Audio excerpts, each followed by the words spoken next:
গর্ভ অবস্থায় কোনো মহিলা যদি 4টি সূরা বেশি বেশি পাঠ করতে পারে, ওনার সন্তান মেধাবী, সুন্দর এবং সৎ চরিত্রবান হবে ইনশাআল্লাহ। এই 4টি সূরা মা বোনদেরকে বলবো, যারা প্রেগনেন্ট, যারা গর্ভ অবস্থায় আছেন, আপনারা বেশি বেশি পাঠ করবেন। প্রয়োজনে এটা অন্যদেরকেও আপনারা শোনার সুযোগ করে দিবেন, আমল করার সুযোগ করে দিবেন, এটা জানাবেন। নবীজি সাল্লাল্লাহু আলাইহি ওয়াসাল্লামের হাদিস থেকে আমরা এই সমস্ত ইঙ্গিতগুলো পেয়ে থাকি। বিভিন্ন মুহাদ্দিস রাহিমাহুল্লাহ বর্ণনা করেছেন যে এই 4টি সূরার মধ্যে আল্লাহ রাব্বুল আলামিন কিছু ফজিলত রেখে দিয়েছেন। এই ফজিলত অনুযায়ী কোনো মহিলা যদি গর্ভ অবস্থায় বেশি বেশি পাঠ করতে পারে, তাহলে এর একটা ইফেক্ট তার সন্তানের উপরে পড়ে।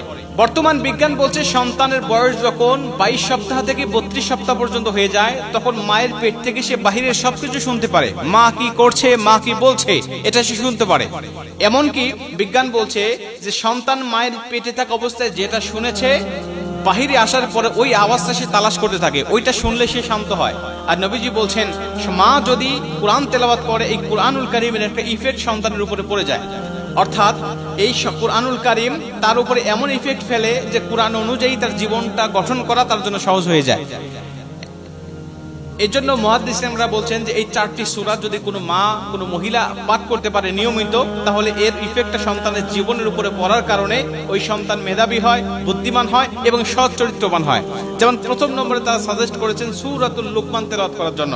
সূরাতুল লুকমান তেলাওয়াত করলে তারা বলেন যে সন্তান তীক্ষ্ণ মেধার অধিকারী হবে এবং হিকমতওয়ালা হবে, তার অনেক হিকমত থাকবে, জ্ঞান আল্লাহ পাক তাকে দিয়ে দিবেন। কারণ আমরা জানি এই সূরাতুল লুকমানের মধ্যে লুকমান তার আলোচনা করা হয়েছে, যিনি ছিলেন অনেক হিকমতওয়ালা, অনেক তীক্ষ্ণ বুদ্ধি সম্পন্ন।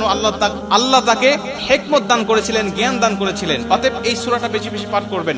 এরপরে সূরাতুল ইউসুফ, অনেক মুহাদ্দিস বলেছেন সূরা ইউসুফ যদি কোনো মা নিয়মিত তেলাওয়াত করতে পারে গর্ভ অবস্থায়, তাহলে তার সন্তান অনেক সুন্দর হবে। যদি সে মেয়ে হয় তাহলে জুলেখার মতো সুন্দরী হবে। অনেকেই বলেছেন যদি সন্তান হয় তাহলে ইউসুফ আলাইহিস সালাতু ওয়াস সালামের সৌন্দর্যের একটা রেশ আল্লাহ পাক তাকে দিয়ে দিবেন। এই জন্য সূরা ইউসুফ গর্ভ অবস্থা আপনারা বেশি বেশি তেলাওয়াত করবেন ইনশাআল্লাহ। 3 নম্বরে সূরাতুল মুহাম্মদ, যে ব্যক্তি সূরাতুল মুহাম্মদ বেশি বেশি তেলাওয়াত করে, ওই সূরাতুল মুহাম্মদ তেলাওয়াত করার কারণে আমাদের প্রিয় নবী মুহাম্মদ রাসূলুল্লাহ সাল্লাল্লাহু আলাইহি ওয়াসাল্লামের একটা ইফেক্ট তার উপরে পড়বে। এজন্য গর্ভবতী মাদেরকে বলবো আপনারা সূরাতুল মুহাম্মদ বেশি বেশি তেলাওয়াত করবেন। রাসূল সাল্লাল্লাহু আলাইহি ওয়াসাল্লামের মতো চরিত্রবান সন্তান আল্লাহ পাক আপনাকে দান করবে। এবং 4 নম্বরে সবচেয়ে গুরুত্বপূর্ণ বিষয়, সেটা হলো আল ইমরান, সূরাতুল আল ইমরান তেলাওয়াত করা। এটা আমরা নারী এবং পুরুষ উভয় তেলাওয়াত করতে পারি বেশি বেশি। এর একটা ইফেক্ট বাস্তব জীবনে আমাদের আমলের মধ্যে পড়বে ইনশাআল্লাহ। যদি কোনো মা গর্ভাবস্থায় সূরাতুল আল ইমরান বেশি বেশি তেলাওয়াত করতে পারে, অনেক মুহাদ্দিসদের মত অনুযায়ী ওই সন্তান দ্বীনের পথে আহ্বানকারী হবে, দ্বীনের পথে আহ্বানকারী হবে এই সূরাতুল আল ইমরান যে ব্যক্তি বেশি বেশি তেলাওয়াত করে। অতএব মা বোনদেরকে বলবে 4টি সূরা বেশি বেশি তেলাওয়াত করবেন।